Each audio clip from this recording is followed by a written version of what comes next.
మనం ఫ్రెండ్స్ కాకినాడ కాజా చేస్తున్నా ఈరోజు. నేను కూడా ఎప్పుడు చేయలేదు, తినాలనిపిస్తుందని చేశాను. ఒక కప్పు మైదా పిండి తీసుకొని కొంచెం లైట్గా సోడా వేసి కొంచెం సాల్ట్ వేసి నెయ్యి వేసి నెయ్యి బదులు డాల్డా కూడా వేసి కలుపుకోవచ్చు, కానీ మేము నెయ్యి వేసుకున్నాము. కొంచెం వాటర్, నెయ్యి అంతా బాగా పిండికి పట్టేటట్టు మంచిగా కలుపుకున్న తర్వాత కొంచెం కొంచెం వాటర్ వేసుకుంటూ మనం పూరీ పిండి ఏ విధంగా కలుపుకుంటామో ఆ విధంగా కలిపి మూత పెట్టి 1/2 అవర్ పక్కన పెట్టేయాలి. అదే కప్పుతోని కప్పు మీద కప్పు పావు దాకా చక్కెర వేసుకొని మంచిగా లేపాకం, కొంచెం వాటర్ అర్ధ కప్పు దాకా వాటర్ వేసుకొని మంచిగా ఇట్లా లేపాకం ఇట్లా చేతికి ఇట్లా అంటుకుంటే మంచిగా పాకం వచ్చినంత వరకు తీసుకోవాలి. ఇందులోనే యాలకుల పొడి 1 స్పూన్ వేసుకొని మంచిగా పాకం వచ్చిన తర్వాత కొంచెం ఫుడ్ కలర్ వేసాను నేను. ఇష్టం ఉంటే వేసుకోవచ్చు, లేకపోతే లేదు. పాకం పక్కన చల్లగా అయ్యే వరకు పక్కన పెట్టుకొని చిన్న నిమ్మకాయ పెద్ద కూడా పిండుకొని పక్కన పెట్టేయాలి.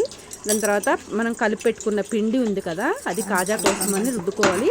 4 చపాతీలాగా పల్సగా చేసుకొని ఒకటి మీద ఒకటి పిండి ఇట్లా నెయ్యి రాసుకుంటూ పొడి పిండి చల్లుకుంటూ ఒకదాని మీద ఒకటి వేసుకుంటూ మంచిగా రోల్ చేసుకోవాలి.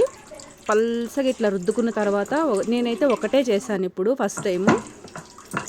పలసగా రుద్దుకున్న తర్వాత పొడిపిండి నెయ్యి వేసుకొని ఈ విధంగా రాసుకుంటూ చేసుకోవాలి. చాలా టేస్ట్ ఉంటాయండి. నెయ్యితో చేయడం వల్ల రుచి కూడా తింటుంటే జ్యూసీగా చాలా రుచిగా ఉండయి.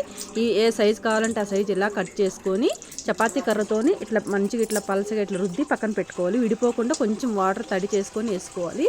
స్టవ్ సిమ్లో పెట్టుకొని మంచి గోల్డెన్ కలర్ వచ్చినంత వరకు ఈ విధంగా మంచిగా వేయించి మనం ఏదైతే పాకం తీసి పెట్టుకున్నాం కదా పాకంలో వేసి మళ్ళీ ట్రిప్ కాలే వరకు ఇవి పాకంలో నాననియాలి. కొద్దిసేపు నానడం వల్ల జ్యూసీగా చాలా మంచిగా నాని టేస్ట్ కూడా చాలా బాగుంటాయి. ఫ్రెండ్స్, మీలో ఎంతమంది చేశారో నాకు కామెంట్ చేయండి. నేను కూడా ఫస్ట్ టైం చేశాను కాజాలు. కాకినాడ కాజా కంటే కూడా ఇంకా సూపర్ టేస్ట్ ఉండయి. మీకు ఇలాంటి వంటలు ఇంకా ఎన్నో కావాలంటే నాకు కామెంట్ చేయండి.